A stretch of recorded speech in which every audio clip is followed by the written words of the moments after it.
kapatid, at ngayon ay nandito tayo sa Uyo. Ito yung palengke nila dito.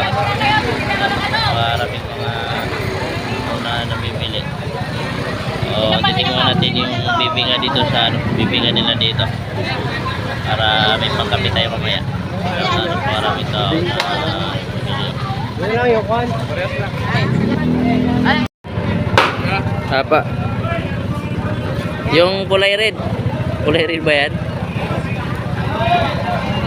Tignan natin yung bibingka.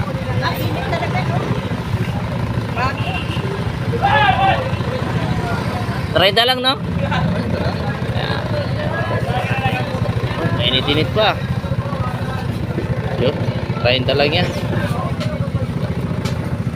Mga kapatid, sa pananampalatayang Islam. So, alhamdulillah. At malapit na natin makuha ang ating ORCR sa binili natin na motor. Ito yung click na version 4 2026. Masyaallah, napaka angas niya, tingnan, no? Yan. Grabe.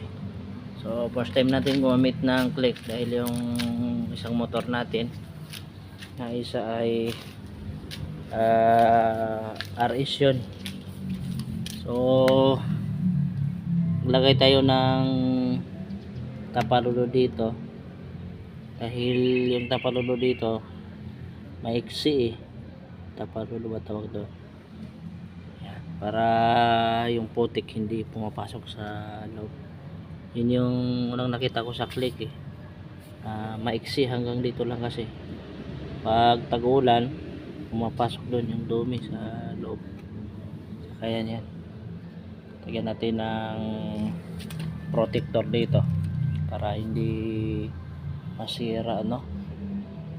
Kasi maputol to yan. So alhamdulillah, okay na. ORCR na lang inaantay natin para may takbo natin. Pwede natin dalhin sa labas.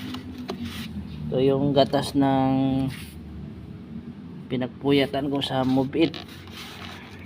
Alhamdulillah, paano mayroon tayong nakikita. So ngayon ay testing drive natin ngayon, mga kapatid.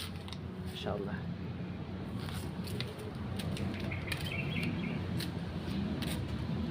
Drive.